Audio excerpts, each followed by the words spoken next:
बिस्मिल्लाहिर्रहमानिर्रहीम। अस्सलाम वालेकुम स्टूडेंट्स, केमिस्ट्री ऑलराउंडर के साथ में हम जमशेद। और आज हम फाइनली क्लास 9th का जो कि हमारा एलिमेंट्स का लास्ट लेक्चर होने वाला है, जो कि हमारे पास वैलेंसी के ऊपर है। तो बहुत ही हम लेक्चर से प्रीवियस वीडियो में हम एटॉमिक नंबर और एटॉमिक मैथ्स के ऊपर डिस्कशन कर चुके हैं।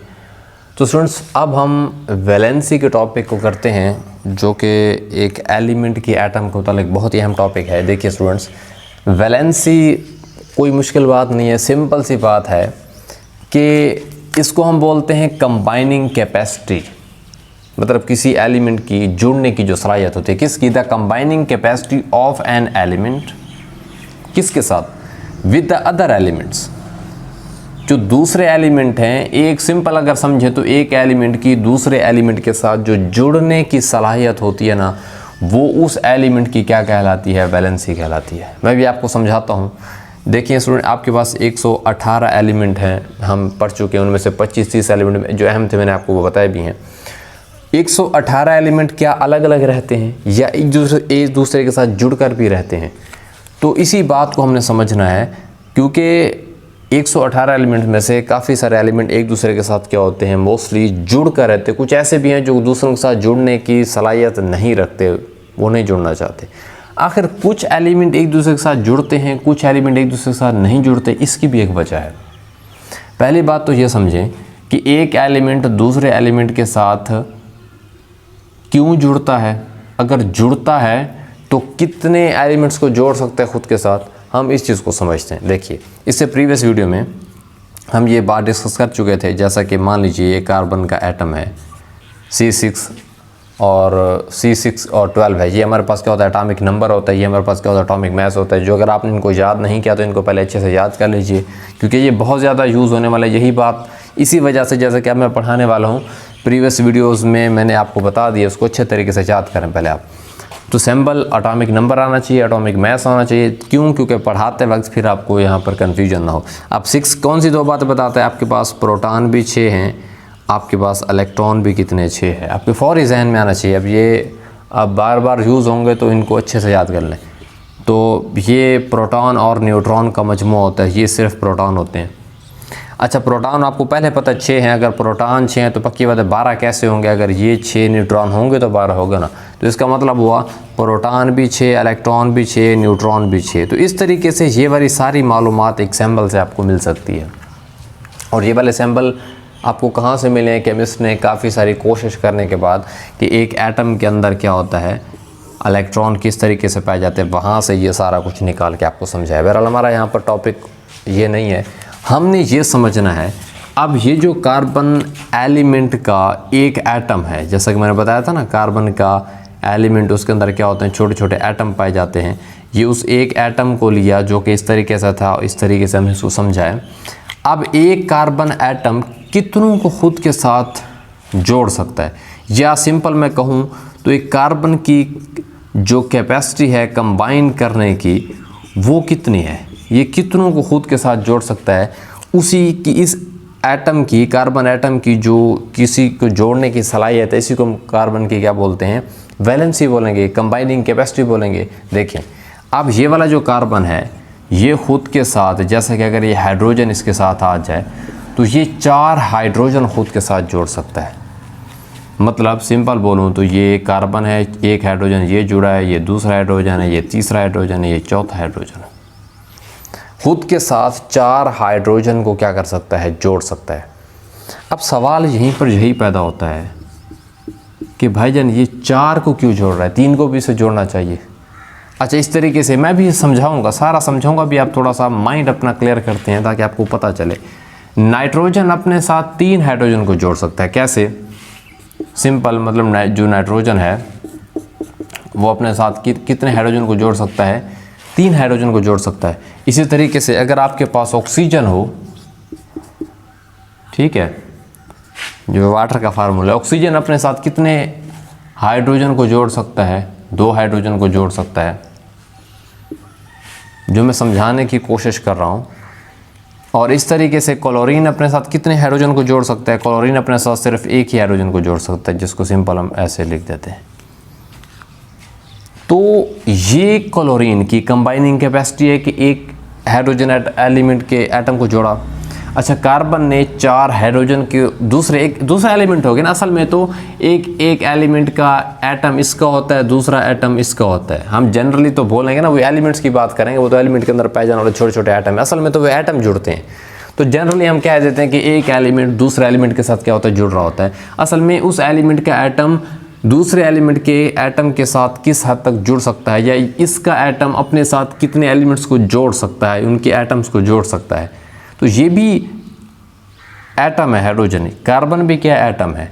तो क्योंकि एलिमेंट के हिस्से हैं तो उनकी पहचान तो एलिमेंट से होती है, इस वजह से हम जनरली बोल देते हैं कि combining capacity of element with other element.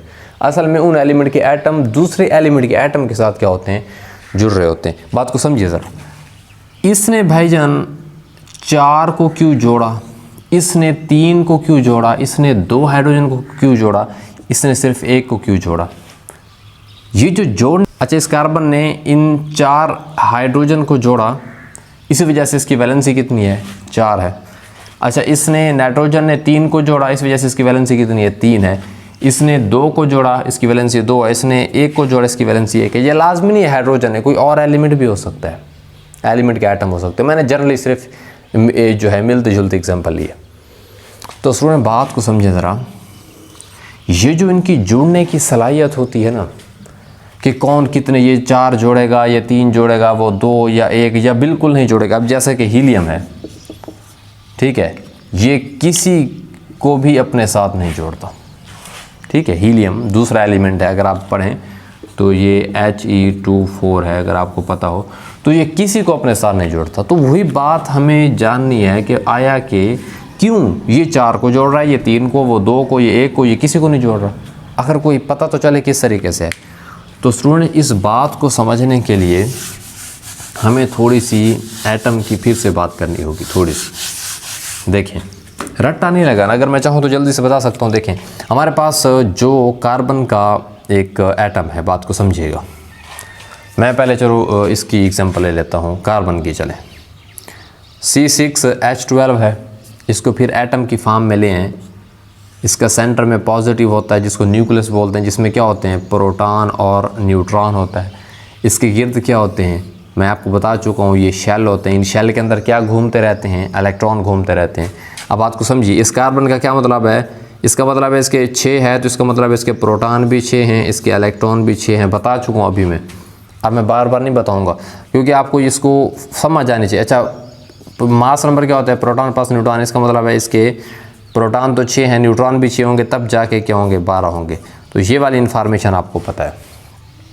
इनमें से जो वैलेंसी को जानने के लिए आपको मेन पॉइंट याद रखना है ना, वो है इलेक्ट्रॉन। वो क्या है, इलेक्ट्रॉन, ठीक है। अगर आपको इलेक्ट्रॉन का पता चल जाता है कितने हैं, तो आप आसानी से उसकी वैलेंसी क्या कर सकते हो, बता सकते हो। तो इलेक्ट्रॉन, इसका मतलब है हम अगर वैलेंसी देखना चाहते हैं तो डायरेक्ट उसके सिंबल को देखें और नीचे वाले एटॉमिक नंबर को देखें। जो उसका एटॉमिक नंबर होगा ना, वही उसके इलेक्ट्रॉन होंगे। पहली बात समझ रहे ज़रा, जो उसका एटॉमिक नंबर होगा किसी भी एलिमेंट के एटम का, जैसा कि ये है, ये सिंबल की फॉर्म में है, वही उसके क्या होता है, इलेक्ट्रॉन होते हैं। तो आपको ये इस तरीके से बनाने की ज़रूरत नहीं है, मैं सिर्फ समझा रहा हूँ आपको किस तरीके से होता है। अगर आपके पास फॉर एग्जांपल ऑक्सीजन होता O816, तो भाई उसके 8 इलेक्ट्रॉन है, बस डायरेक्ट समझें। जो एटॉमिक नंबर वही इलेक्ट्रॉन, क्योंकि आपको पता है कि प्रोटॉन और इलेक्ट्रॉन की तादाद क्या होती है, बराबर होती है। अब हमारे पास अगर कार्बन के 6 एटॉमिक नंबर, इसका मतलब है 6 इलेक्ट्रॉन है, इसके शेल में इसका मतलब है 6 इलेक्ट्रॉन घूम रहे होते हैं। जो ये न्यूक्लियस होता है, न्यूक्लियस ये सेंटर में न्यूक्लियस मौजूद है सारा, ठीक है। इसके साथ ये पहला शेल मौजूद है। इस पहले शेल में कितने इलेक्ट्रॉन होते हैं, इस पहले शेल को N1 बोलते हैं। बात पहला नंबर 1, पहला शेल जो होता है ये N नंबर 1 होता है।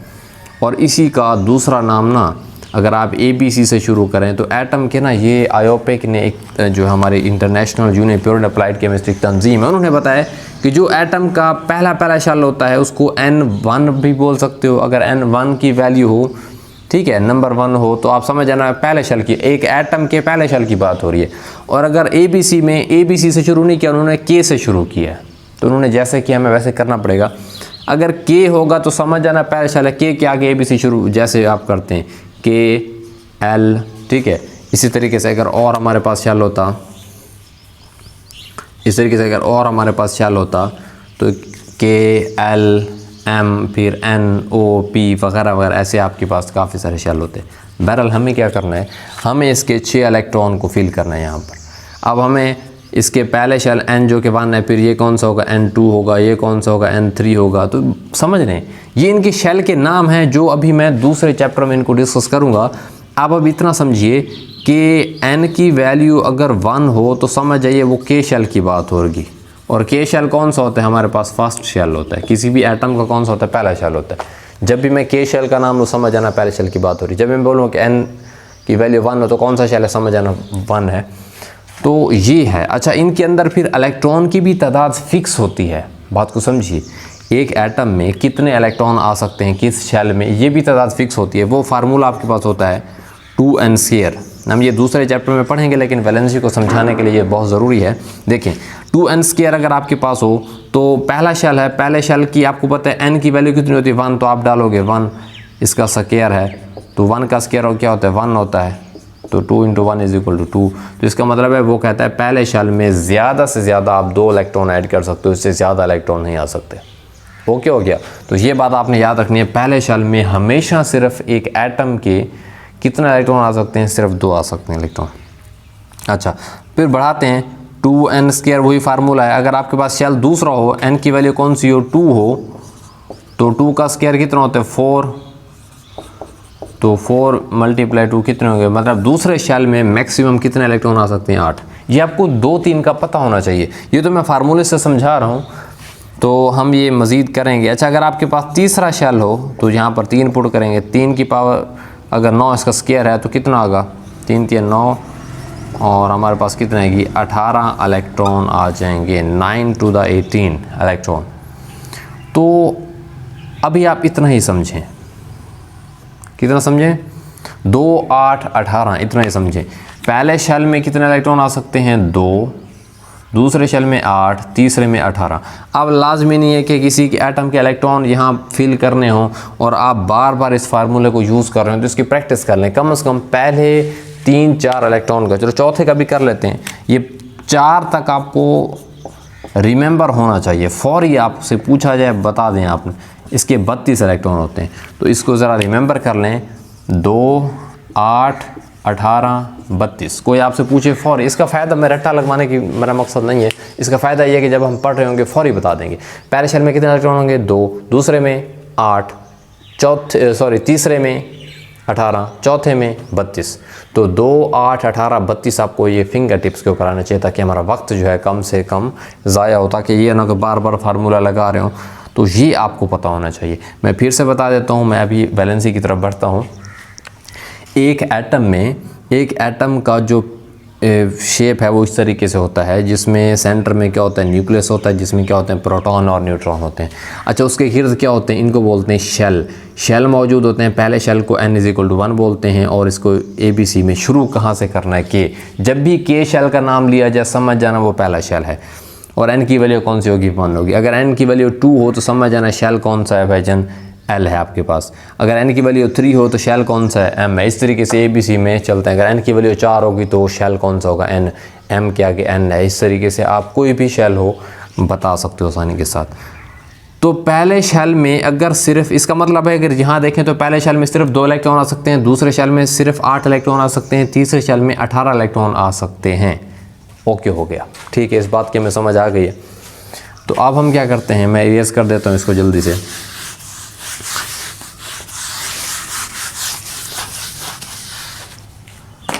जब हमारे पास कार्बन 12 है, इसका मतलब है 6 इसका एटॉमिक नंबर है, तो इलेक्ट्रॉन 6 हैं। इसका एटम कुछ इस तरीके से होता है। अब जल्दी से समझिएगा इसको। इसके 6 इलेक्ट्रॉन हैं, तो पहले शेल में आपको अभी मैं बता चुका हूँ 2, 8, 18 और 32। ये आपको वैसे अब याद होना चाहिए। K शेल में, पहले शेल में कितने इलेक्ट्रॉन, इसके टोटल कितने इलेक्ट्रॉन है भाईजान, इसके इलेक्ट्रॉन है 6 इलेक्ट्रॉन आपने इसके अंदर रखने हैं। तो ये इसका पहला शेल होता है, ये पहला शेल है। इस पहले शेल के अंदर कितने इलेक्ट्रॉन आ सकते हैं, 2 इलेक्ट्रॉन आ गए, ठीक है। मैं इनको सर्कल से शो कर रहा हूँ ताकि आपको समझ आ जाए। अच्छा, दूसरे शेल में, अब पहले शेल में कितने इलेक्ट्रॉन आ गए, 2। टोटल इलेक्ट्रॉन कितने, अब 2 यहाँ आ गए, तो बाकी कितने रहेंगे, 6 में से आप 2 कर चुके हो, बाकी 4 इलेक्ट्रॉन है। तो 4 इलेक्ट्रॉन आप इस तरीके से आखिरी शेल में। हालांकि इस शेल के अंदर आ कितने सकते हैं, बात को समझिएगा। इस शेल के अंदर इलेक्ट्रॉन 8 आ सकते हैं, मगर आपके पास सिर्फ कितने थे, 6, जिनमें से 2 पहले शेल में आ गए। इसका मतलब है पहले शेल में जितने आ सकते थे 2 वो तो आ गए हैं। दूसरे शेल में कितने 8 आ सकते हैं, मगर आपके पास इलेक्ट्रॉन कितने, सिर्फ 4, वो मैंने 4 भर दिए हैं। क्या मैं ये कह सकता हूँ कि इसका कार्बन का जो दूसरा शेल है वो इनकम्प्लीट है, अभी वो भरा नहीं है, इनकम्प्लीट है, इसके इलेक्ट्रॉन अभी पूरे नहीं हैं। मतलब अगर आना चाहें तो इसके पास 4 इलेक्ट्रॉन की मज़ीद क्या है, कैपेसिटी मौजूद है, इसके पास गुंजाइश मौजूद है, 4 इलेक्ट्रॉन मज़ीद भी इसमें आ सकते हैं। क्यों? क्योंकि इसमें 8 की जगह है। ओके हो गया। तो अब हम क्या करते हैं, अगर हम इस बात को समझें तो इसके ये इनकम्प्लीट शेल है, इसमें 4 इलेक्ट्रॉन मज़ीद आ सकते हैं और जगह कितनी है, 8 की है। अब यहीं पर एक छोटी सी और बात होती है, एक एटम के मुतालिक ना एक और बात होती है, उसको बोलते हैं डुप्लेट और ऑक्टेट रूल। बात को समझिएगा। डुप्लेट, ठीक है, डुप्लेट मीन्स होता है 2, ठीक है, और ऑक्टेट ये ऑक्टा से निकला है, ठीक है, केमिस्ट्री की गिनती में आते हैं। ऑक्टा बोलते हैं 8 को, मतलब 8 का असूल और 2 का असूल। 8 रूल, ऑक्टेट रूल और कौन सा, डुप्लेट रूल। जो स्टूडेंट पहला शेल होता है ना, उसके अंदर क्योंकि मैक्सिमम कितने इलेक्ट्रॉन आ सकते हैं, 2, तो उन 2 इलेक्ट्रॉन को, क्योंकि उसमें थे भी 2 और आ भी 2 सकते थे, तो एक एटम कोशिश करता है कि अपने डुप्लेट को क्या करे, मुकम्मल करे। अगर उसके इलेक्ट्रॉन सिर्फ 1 या 2 हैं, फॉर एग्जांपल आपके पास हाइड्रोजन ऐसे होता है, उसके न्यूक्लियस है, उसके पहले शेल में कितना होता है, 1 इलेक्ट्रॉन होता है। अब आप समझ लें ज़रा, इस बेचारे का 1 है एटॉमिक नंबर, इसका मतलब है उसका इलेक्ट्रॉन भी सिर्फ क्या है, 1 है। उसका पहले शेल में जब है ही 1 इलेक्ट्रॉन, तो वो 1 इलेक्ट्रॉन आ गया। अब 1 इलेक्ट्रॉन जब आ गया है तो अभी उसकी 1 इलेक्ट्रॉन की गुंजाइश अभी बाकी है, क्योंकि पहले शेल में आपको पता है कोई भी एटम हो उसके पहले शेल में 2 इलेक्ट्रॉन आ सकते हैं, लेकिन इसके पास सिर्फ कितना इलेक्ट्रॉन है, 1 इलेक्ट्रॉन है। अगर इसके पास सिर्फ 1 इलेक्ट्रॉन है भाईजान, तो इसका मतलब ये हुआ कि इसके अंदर मज़ीद 1 इलेक्ट्रॉन आ सकता है। इसका मतलब है अगर पहले शेल की बात कर रहे हो तो तब हमारे पास डुप्लेट का रूल चलता है। ये सिर्फ छोटे एटम के लिए होता है। किन के लिए होता है, छोटे एटम के लिए होता है। तो इसका मतलब है इसका डुप्लेट जो है वो नामुकम्मल है। डुप्लेट की बात सिर्फ पहले शेल तक चलती है, बात को समझिएगा। अगर आप पहले शेल की बात कर रहे हैं कि वो मुकम्मल है या नहीं मुकम्मल, तो हम वहाँ डुप्लेट रूल चलता है। और उससे बाद आने वाले जितने शेल होते हैं वहाँ पर ऑक्टेट रूल चलता है। वहाँ पर देखते हैं कि 8 इलेक्ट्रॉन इसके पूरे हैं या नहीं है। चाहे वहाँ पर 18 इलेक्ट्रॉन है, 32 इलेक्ट्रॉन है, लेकिन उसके 8 इलेक्ट्रॉन उन जो आखिरी शेल है उसमें पूरे हैं या नहीं, ये उस पर डिपेंड करता है। तो देखें स्टूडेंट, ये इसका बेचारे का पहला शेल भी यही है, इसका आखिरी शेल भी यही है, क्योंकि उसके पास सिर्फ 1 ही इलेक्ट्रॉन है। तो इसको हम बोलते हैं कि इसका डुप्लेट क्या है, नामुकम्मल। तो याद रखिए, एक एटम की कोशिश होती है कि वो अपने डुप्लेट को मुकम्मल करे। उस एटम की जिसके इलेक्ट्रॉन थोड़े, जैसे कि हाइड्रोजन की कोशिश होगी कि अपना डुप्लेट पूरा करे, उस बेचारे का है 1 ही शेल।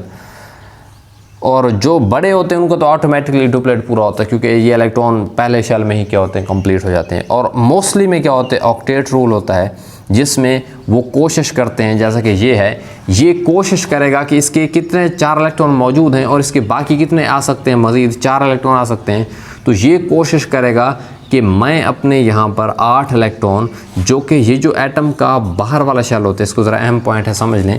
ये जो किसी भी एटम का जब इलेक्ट्रॉन आप सारे भर देते हो तो बाहर वाले शेल को हम क्या बोलते हैं, इसको हम बोलते हैं आउटर मोस्ट शेल बोलते हैं। बात को समझिएगा, आउटर मोस्ट शेल, या इसी को हम वैलेंस शेल बोल देते हैं। बात को समझिएगा, जब एक एटम के जितने भी इलेक्ट्रॉन होते हैं वो आप सारे भर देते हो, तो वो जो बाहर वाला आखिरी शेल होता है उसको हम आउटर मोस्ट सबसे आखिरी वाला शेल, ठीक है, बाहरी वाला शेल, वैलेंस शेल इसको बोल देते हैं।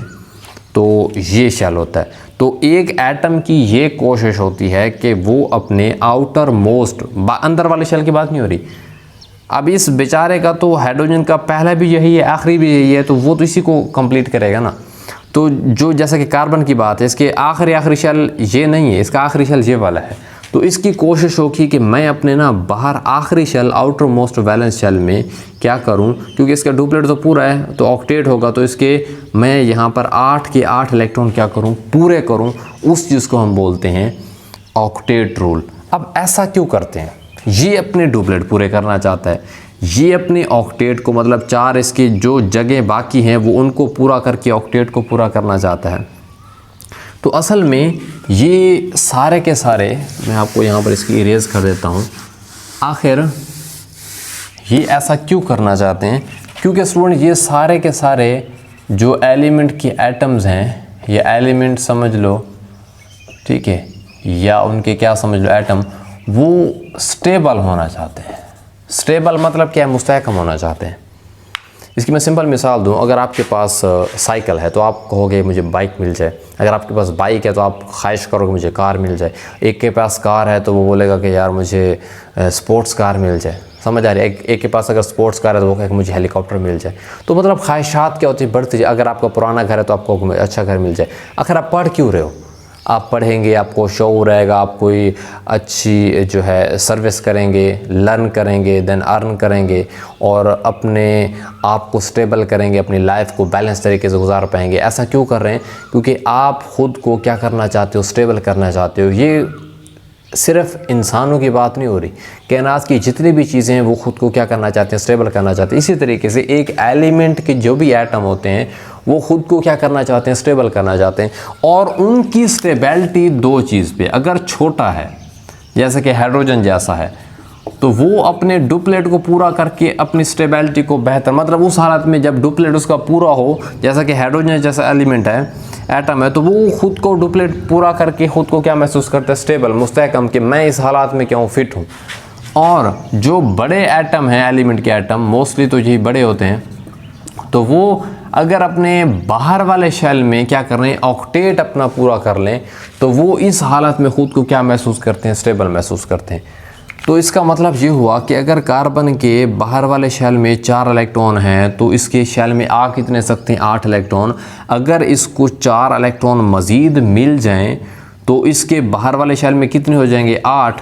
और उस हालत में कार्बन खुद को जब उसका क्या होगा? ऑक्टेट पूरा होगा, इसके 4 इलेक्ट्रॉन बाहर में हैं, 4 इलेक्ट्रॉन और मिल जाएं, इसके 8 इलेक्ट्रॉन आ सकते हैं, इसके 8 पूरे हो जाएं, तो इसका मतलब है ये खुद को क्या महसूस करेगा? स्टेबल महसूस करेगा। ठीक है, तो मैं अब आपको यहाँ से एग्जांपल दे देता हूँ।